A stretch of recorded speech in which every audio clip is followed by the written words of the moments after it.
A senior Trump Pentagon nominee has endorsed the idea of using boost-phase missile defense to deal with North Korea's nuclear missiles. On January 18, the Senate Armed Services Committee held a confirmation hearing for Mike Griffin, President Trump's nominee to be Undersecretary of Defense for Research and Engineering. During the confirmation hearing, Senator Tom Cotton asked Griffin about the feasibility of having boost-phase missile defenses deployed on a rapid basis, in particular, airborne boost-phase missile defenses in the near future. "I think it's very feasible to do it," Griffin answered, according to a report in Inside Defense, an industry publication.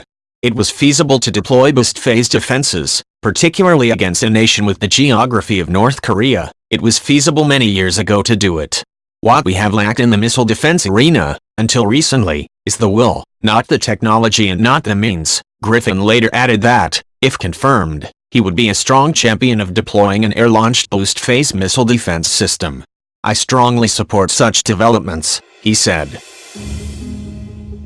Griffin's comments are the latest example of America's growing interest in pursuing boost-phase missile defense systems to deal with the North Korean nuclear threat. As the Inside Defense article notes, the most recent National Defense Authorization Act that was signed into law last November urged the Defense Department to develop and demonstrate a boost-phase intercept capability for missile defense as soon as practicable. Lawmakers are pushing for $100 million in funding for that effort. Boost phase is the first of the three phases through which a ballistic missile travels on its way to the target.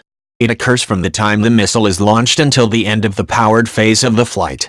There are a number of advantages in intercepting a missile during boost phase, including that it presents a larger target and preempts the use of decoys. As a 2012 National Academy of Sciences study explained, one of the primary perceived benefits of boost-phase defense is the ability to shoot down a missile during its powered phase, when it presents a bright plume signature and before it disperses its payload and countermeasures, thereby clearly identifying the target to be destroyed.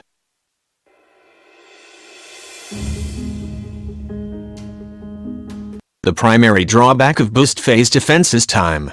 A missile is only in boost phase for somewhere between 1 and 4 minutes. During this time, the missile launch must be detected, a determination has to be made about whether it is hostile and the interceptor must engage the target.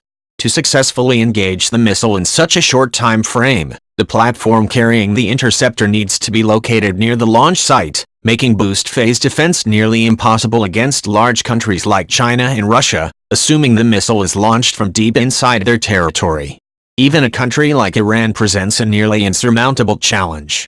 North Korea is almost uniquely suited for boost-phase missile defense, given its geography. That in no way means it would be easy.